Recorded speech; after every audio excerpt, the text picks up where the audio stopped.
देखिए, पूरे देश में भारतीय जनता पार्टी का जनाधार बिखर गया है। बीजेपी इस बात को जानती है कि अब तक तो झूठ बोलकर, झूठे आंकड़े देकर, झूठे मुद्दे उठाकर और आपने पूरे देश के साथ धोखा किया। अकेले पेट्रोल डीजल में बीजेपी के लोगों ने 6.5 वर्षों में 22 लाख करोड़ रुपए कमा लिए। मैं आपको एक योजना बता रहा हूँ केंद्र की यूपीए सरकार की, महात्मा गांधी ग्रामीण रोजगार गारंटी कानून। गांव-गांव में लोगों को रोजगार का अधिकार मिला, नहीं तो आज शहर और गांव लड़ रहे होते। भारतीय जनता पार्टी झूठ, फरेब और धोखे की राजनीति करती है, बिखर गई है, जनता का जनाधार खो दिया है। भाजपा के कई वरिष्ठ मंत्री और आला नेता जन आशीर्वाद अभियान के तहत यात्राएं निकाल रहे हैं, पर इसको लेके कांग्रेस के तेवर आक्रामक हो गए हैं।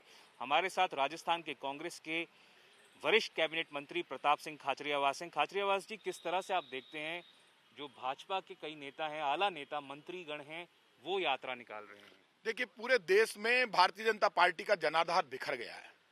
बीजेपी इस बात को जानती है कि अब तक तो झूठ बोलकर, झूठे आंकड़े देकर, झूठे मुद्दे उठाकर और आपने पूरे देश के साथ धोखा किया। पेट्रोल, डीजल और गैस सिलेंडर की महंगाई से पूरा देश परेशान है। अकेले पेट्रोल डीजल में बीजेपी के लोगों ने 6.5 वर्षों में 22 लाख करोड़ रुपए कमा लिए। झूठे आंकड़े दे रहे हैं। निर्मला सीतारमण जी झूठ बोल रही है और ये कह रही कि 1,47,000 करोड़ के बॉन्ड थे, आपने तो 22 लाख करोड़ रुपए इकट्ठे कर लिए। आपने एडिशनल एक्साइज ड्यूटी, आपने स्पेशल एक्साइज ड्यूटी नहीं लगा दी, आपने सेस लगा दिया, राज्यों के अधिकार खत्म कर दिए। पूरा देश महंगाई और बेरोजगारी से त्रस्त है। अंतरराष्ट्रीय जब महामारी होती है, कोरोना से मौतें होती है, तब आपको पेट्रोल डीजल बढ़ाने का राइट नहीं है, रेट बढ़ाने का।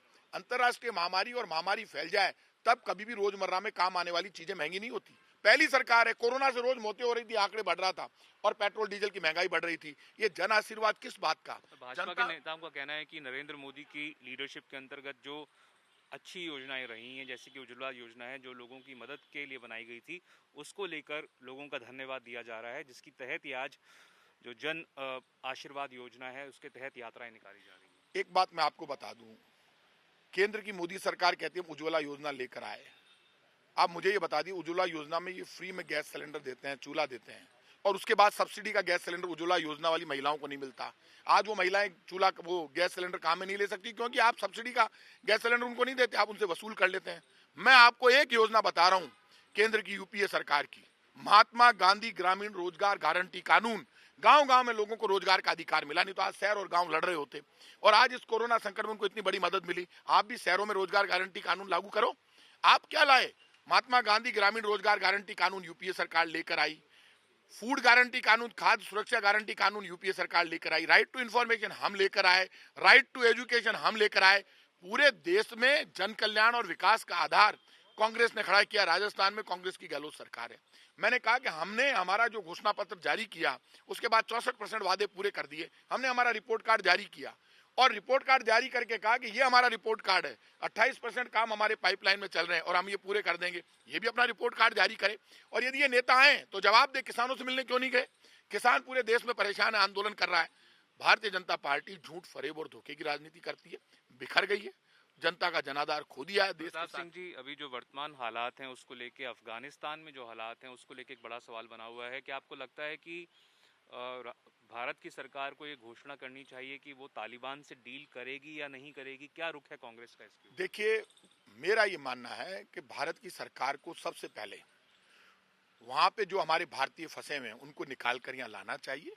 सारी स्थिति पर निश्चित रूप से भारत सरकार को भी पूरा ध्यान देना होगा।